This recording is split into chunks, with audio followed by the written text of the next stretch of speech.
Salut, j'espère que vous allez bien et bienvenue sur cette nouvelle vidéo de biologie cellulaire qui va porter sur un concept très important qui est le système endomembranaire.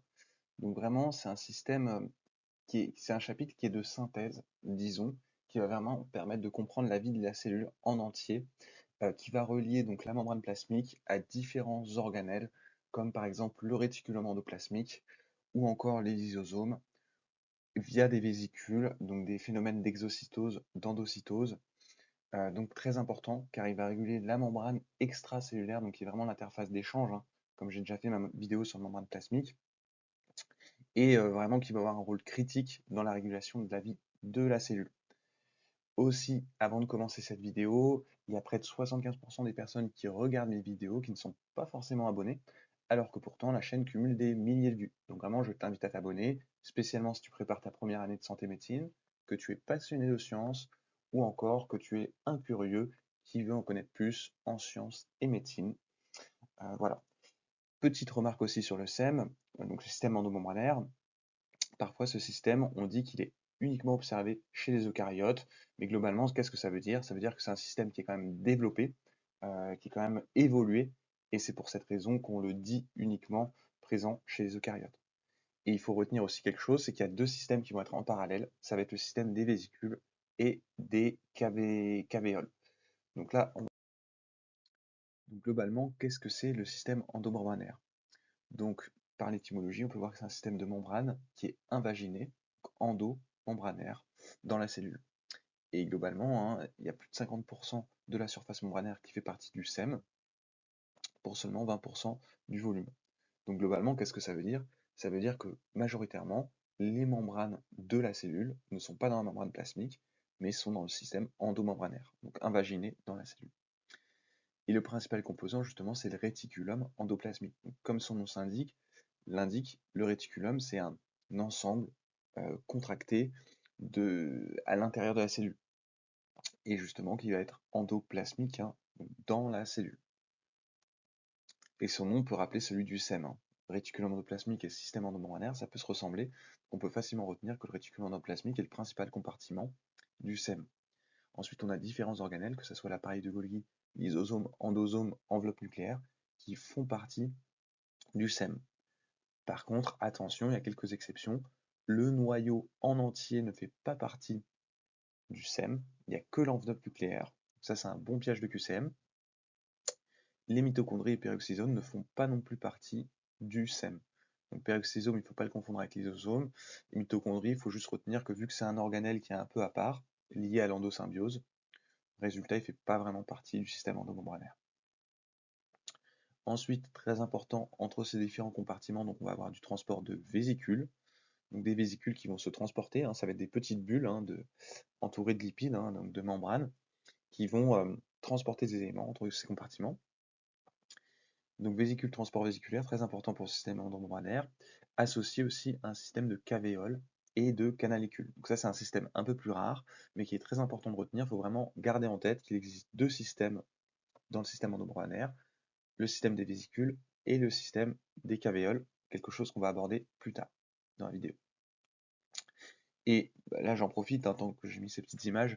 Là, on peut voir, c'est plutôt le phénomène des vésicules, hein, donc vraiment des bourgeonnements de membrane, avec finalement le relâchement d'un vésicule.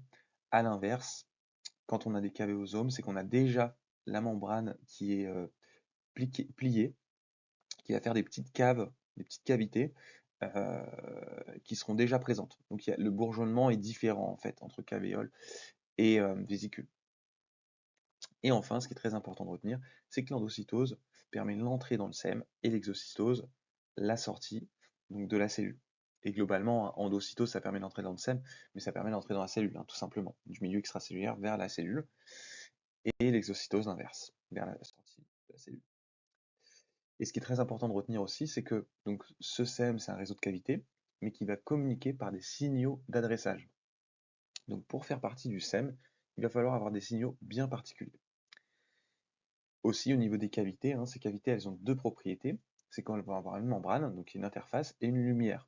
Ce qui veut dire qu'on va pouvoir retrouver des protéines membranaires ou des protéines luminales dans chaque cavité du SEM. Et ce que je disais justement par rapport aux signaux d'adressage, c'est que donc c'est parfois appelé en tag en anglais, c'est comme des étiquettes à l'épicerie. C'est-à-dire que si j'ai un morceau de fromage avec une étiquette fromage, l'étiquette fromage va me permettre de ranger le fromage au rayon fromage. Si j'ai une étiquette et inversement, admettons que j'ai une étiquette pain sur le fromage, à ce moment-là, je vais ranger ce fromage dans le pain à cause de l'étiquette. Donc l'étiquette est très importante, c'est une petite séquence souvent d'acides aminés qui va être en amont ou en aval de la protéine et qui va permettre d'orienter cette protéine vers un des compartiments. Il y a 3 signaux que vous devez absolument connaître. Le peptide signal, donc c'est un peptide qui est particulièrement connu pour le réticulum endoplasmique, qui fait ces 20 acides aminés hydrophobes en N-terminal, qui vont être reconnus par le Signal Recognition Particle. Donc ça, c'est une petite protéine qui est sur la membrane du réticulum endoplasmique. Très important, le SRP, c'est utilisé en phylogénétique pour classifier les différentes cellules et qui va permettre ensuite la translocation grâce au translocon. Donc globalement, ça c'est un système à bien connaître, le système du RE, puisque le RE c'est quand même un organelle très caractérisé dans le système endomembranaire, vu que c'est le composant principal, comme je le disais tout à l'heure. Ensuite, on a aussi un signal de rétention dans le RE ou de retour. Donc ça, typiquement, une protéine qui va être endocytée, si elle a le CADEL, bah, elle va aller automatiquement vers le réticulum endoplasmique en rétrograde. Et ensuite, elle restera potentiellement dans le RE. Puis un autre signal qui est aussi très important, donc là c'est un signal qui concerne le noyau, donc c'est le NLS, Nuclear Localization Signal, qui fait 8 à 10 acides aminés, et qui va permettre d'adresser des protéines au noyau, donc de passer les porines nucléaires. Et donc globalement, pour bien comprendre, nous c'était quelque chose que notre prof nous interrogeait systématiquement, c'est les étapes de transport d'un vésicule dans le SEM. Donc tout d'abord, il faut comprendre, donc là pour un vrai vésicule, c'est qu'on va avoir un bourgeonnement de vésicules recouverts de protéines. Pour la majorité, ça sera recouvert de clatrine, qui est pour les vésicules classiques, ou de la cavéoline pour les cavéoles. On aura aussi d'autres protéines de revêtement, par exemple COP1 ou COP2.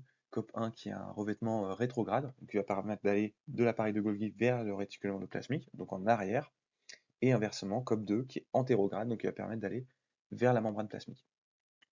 Et bien sûr, il va y avoir aussi de l'énergie qui va être utilisée, que ce soit le GTP ou l'ATP, pour le transport du vésicule. Aussi, lors du déplacement, on va perdre du revêtement de protéines, comme on peut le voir ici. Au niveau du bourgeonnement, on va avoir beaucoup de protéines, donc c'est beaucoup plus dense là sur l'image de microscopie. Et à l'inverse, quand on aura vraiment le transport du vésicule, on va perdre un peu de protéines. Et enfin, on va avoir un amarrage vers le compartiment receveur, comme on peut le voir ici. Et puis, une fois qu'il y aura amarrage, il y aura fusion, et le contenu du vésicule sera déversé dans le compartiment receveur. Donc il y a plusieurs flux qui composent le SEM, donc ça c'est bien à comprendre. Oui, il y a du par cœur, mais il y a aussi beaucoup de compréhension. Donc il y a un flux antérograde qui est vers l'extérieur de la cellule. Ce flux, il a un nom un peu brutal. C'est le membranaire vectoriel permanent. Tout simplement, qu'est-ce que ça veut dire? C'est un flux qui va vers la membrane, qui est permanent et qui est vectoriel, donc il va plutôt se diriger de façon assez régulière vers, vers la membrane. Ensuite, on a 3 flux rétrogrades qui vont être vers l'intérieur de la cellule. Moi, dans ma fac, c'était important de les connaître. Je ne pense pas que ce soit le cas de toutes les facs, je vous les présente rapidement. Donc on a le flux de l'endocytose, un flux qui est endosome ou cavéosome avec des canalicules, et enfin un flux qui est directement cavéosome. Et ce qu'on peut voir, on peut le retenir facilement, c'est qu'on a un flux qui est plutôt endocytose, et après des flux qui sont plutôt cavéosomes, et un flux intermédiaire. Voilà, je vais les détailler. Donc s'il y a un flux que vous devez bien connaître, c'est le flux membranaire vectoriel permanent, donc qui est un flux antérograde, qui va du réticulum endoplasmique. Donc par exemple, au réticulum, on va commencer à replier une protéine qui sera en cours de maturation, qui va ensuite arriver au Golgi. Au Golgi, on va avoir différentes modifications post-traductionnelles, par exemple l'ajout de sucre, donc de glycosyl, qui vont permettre à la protéine de devenir membranaire, ou encore on a certaines protéines qui vont être excrétées. Voilà, donc ça c'est le trajet, on va dire, typique, mais il peut y avoir aussi un trajet avec une petite pause en endosome. Donc là, la protéine sera stockée dans un endosome qui pourra le libérer à la demande. Par exemple, si j'ai de l'insuline qui arrive sur la membrane, le récepteur insuline va permettre de libérer des endosomes de transporteurs de glucose pour faire entrer le glucose dans la cellule. Et en parallèle, j'ai un autre système, le système du lysosome, Par exemple, admettons que j'ai un problème de repliement de la protéine. À ce moment-là, la protéine dans l'endosome sera envoyée au lysosome pour destruction. Ensuite, on a plusieurs flux rétrogrades du SEM. Globalement, on a le flux d'endocytose, c'est ce que je disais tout à l'heure. Donc là, on va arriver sur le carrefour endosome. On aura plusieurs voies possibles, soit un recyclage, donc là un retour de l'endosome vers la membrane, soit un aller vers le lysosome pour la décomposition de la protéine, donc par exemple récupérer de l'énergie, ou encore un recyclage au niveau du Golgi, donc pour faire différentes modifications. Voilà. Ensuite, on a le flux des cavéosomes ou endosomes avec les canalicules. Donc nous, c'était bien important, dans notre fac, il y avait des pièges là-dessus. Globalement, cavéosome, il faut souvent le retenir canalicule, c'est un système un peu différent.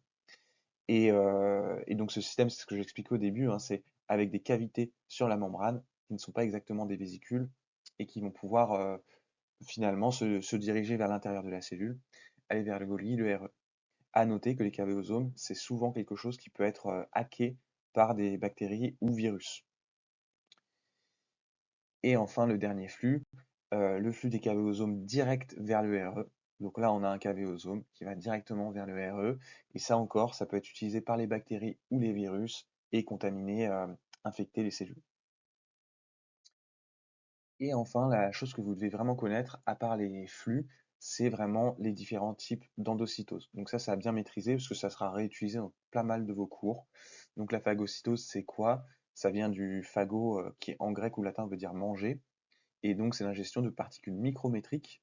Donc, des particules micrométriques, c'est quand même des grosses particules, hein, de l'ordre du micron, ou de macromolécules. Donc, soit de grosses molécules, soit de petites particules qui sont mangées pendant la phagocytose.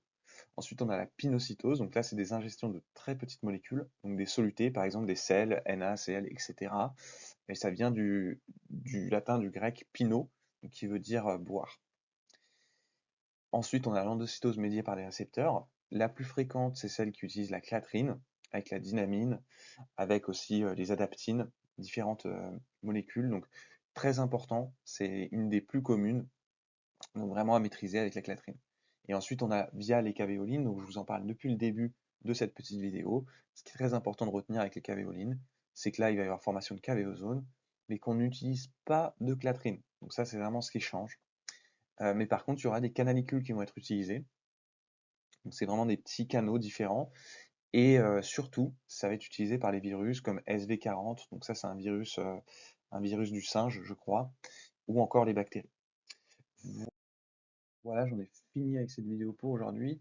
Merci beaucoup d'avoir regardé jusqu'à là. J'espère que ça va t'aider, que tu as appris plein de choses, de petits points de QCM, de petits points clés qui vont te permettre d'excéder à tes examens. Si tu as des questions, n'hésite pas à les écrire en commentaire, j'essaierai d'y répondre. Je t'invite aussi à mettre un like, à partager la vidéo et à t'abonner. Et sache qu'il y a d'autres vidéos disponibles en biologie cellulaire pour les méthodes de première année de médecine. Puis normalement, je devrais faire ma prochaine vidéo sur un gros morceau qui est en rapport avec le SEM, qui est le réticulum endoplasmique. Voilà, salut, bon courage.